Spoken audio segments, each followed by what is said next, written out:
HUF property मानी गई है और लेट महाराणा भगवत सिंह जी ने भी अपने वसीयत में ये जो HUF के डिक्लेरेशन है उसको माना है। तो जहाँ तक वसीयत की बात है, अगर कोई वसीयत की बात करे तो वसीयत की बात सिर्फ एग्जीक्यूटर कर सकता है और वो आज के दिन अरविंद सिंह जी हैं। और बाकी कोर्ट ने तय कर दिया है, ट्राइब्यूनल ने तय कर दिया है कि ये पारिवारिक संपत्ति है और जहाँ पूजा का स्थल है आप वैसे भी नहीं रोक सकते हैं। तो मेरा तो पूरा हक बनता है कि मैं वहाँ जा के रोक लगाऊं और कानूनी स्थिति तो यही है। सर, जो आपका जो परंपरा है धूनी के दर्शन करना, उसके बाद एकलिंग जी के दर्शन करना, उसके बाद शोक निवारण की जो परंपरा है, जिला प्रशासन ने अपनी तरफ से 145 में उसको अधिग्रहित किया है, सारी चीजें हैं, लेकिन अगर जिला प्रशासन इस सब में फेल रहता है तो आप लोगों का आगे का क्या रोड मैप रहेगा इसको? जहाँ तक परंपरा की बात है, मैं तो एक थोड़ा सा हिस्ट्री में बता दूं कि जब एकलिंग जी मंदिर धूनी से पुराना है। धूनी जब धूनी माता धूनी का स्थल यहाँ जब हुआ, जब उदयपुर बसा है, तो एकलिंग जी के दर्शन अलग है और धूनी पे दर्शन देना अलग है। और नोटिस तो जो उन्होंने दिया था कल, तो अब एकलिंग जी तो जाना है और वो ज़्यादातर कल ही जाएंगे। और जो नोटिस पेश किए हैं वो इन अ सेंस, जब प्रॉपर्टी HUF प्रॉपर्टी है तो नोटिस कहाँ से आएंगे? आई कैन बी जस्ट उसमें बहिष्कृत बताया था महेंद्र सिंह जी मेवाड़ को कि ये बहिष्कृत पहले ही भगवत सिंह जी ने कर दिया था, नोटिस में ये उन्होंने कर रखा है। ये देखिए, वो विल की बात कर रहे हैं, जो विल में उन्होंने लिखा है और जो विल जो नोटिस में लिखा है ये कोर्ट ऑर्डर और जो कोर्ट रिकॉर्ड उसके खिलाफ है।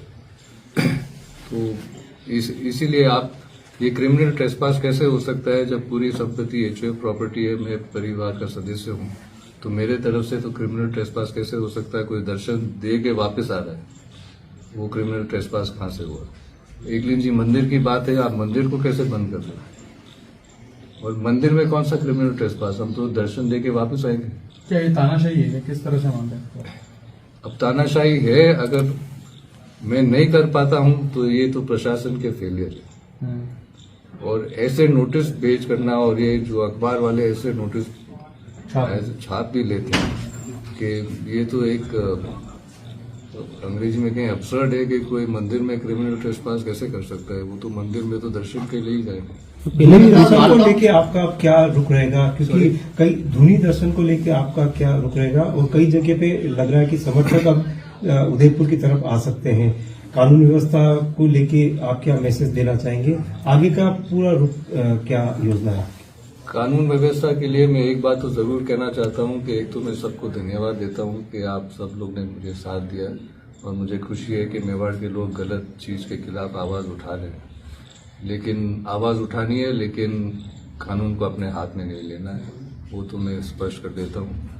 और धूनी का दर्शन, अगर ये पहले फर्स्ट स्टेप है जो कलेक्टर ने कहा कि हम प्रॉपर्टी 145 में लेते हैं, तो एक कदम वो है, फिर उसके बाद देखते हैं आगे दर्शन के लिए। तो दर्शन क्या कभी रूटीन में भी आपने किया सिटी पैलेस में? पहले सिटी पैलेस पोजीशन तो उनका है और इसीलिए ये सब लड़ाई झगड़ा ना हो, इसीलिए मैं पैलेस में जा ही नहीं रहा हूँ। शायद आप सभी को पता होगा, लेकिन क्योंकि कल एक खास अवसर था, इसलिए पहले धोख देने के लिए जाना मैं समझता था उचित था, और एक तरह से परंपरा भी है, रीत भी है, तो इसलिए मुझे जाना है वहाँ पे। आखिरी बार आप कब दर्शन किए आपने, जैसे धूनी के पहले? मैं लास्ट टाइम पैलेस के इस भाग में करीब आई थिंक 1984 में ही गया हूँ। वार्ताओं का लगातार दौर चल रहा है, ये कहा जा रहा है कभी 5 गाड़ी, कभी 5 लोग, कभी 3 लोग। असल में इसकी सच्चाई क्या है? क्या वार्ताएं वास्तव में चल रही है या फिर सिर्फ ये खबरों में ही दिखाई दे रहा है कि कुछ सकारात्मक होता दिखाई दे रहा है? अब जो वार्ता में बात चल रही थी, वो जो वार्ता करते हैं वो ही कह सकते हैं कि सही है कि गलत, लेकिन ये बात मेरे पास भी आई थी कि पहले कुछ 10 गाड़ी, फिर 5 लोग, फिर 10 लोग, फिर 3 लोग। तो मेरे ख्याल से सही क्या है, एक्चुअली ये सीरियस प्रपोजल था कि सिर्फ ज्यादा समय लेने के लिए कि लोग थक जाएंगे, इसलिए ये बात नहीं की जा रही थी।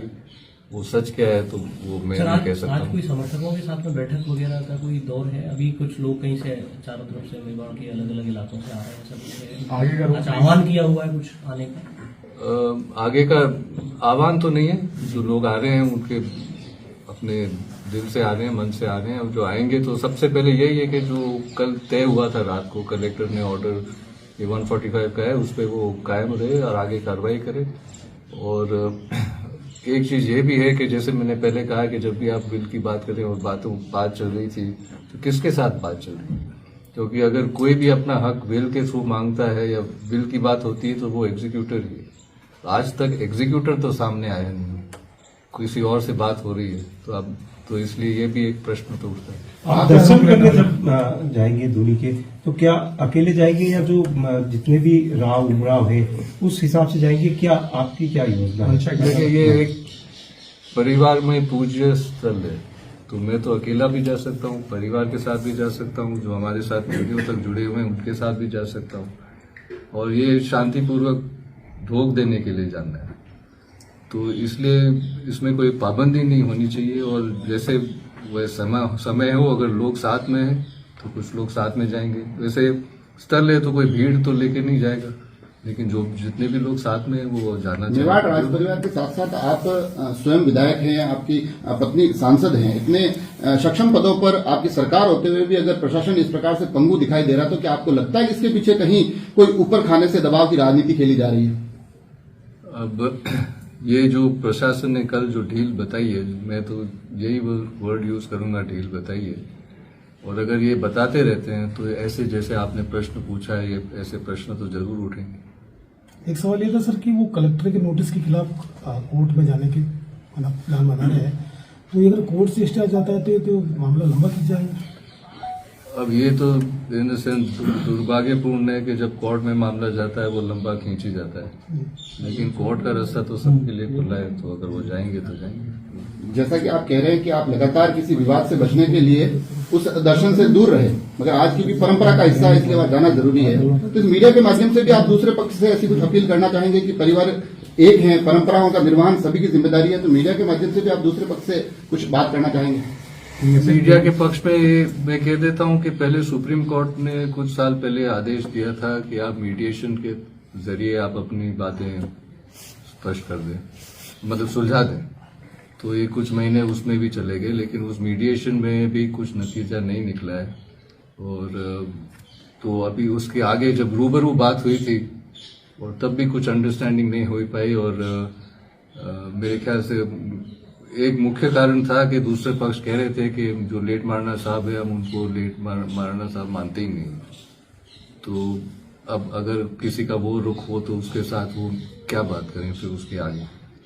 ठीक है। तो अब मीडिएशन के लिए अगर आपस में कुछ समझौता हो वो तो हमेशा बेहतर ही होता है, लेकिन जब किसी का रुख ऐसा हो तो फिर आगे क्या बात करें।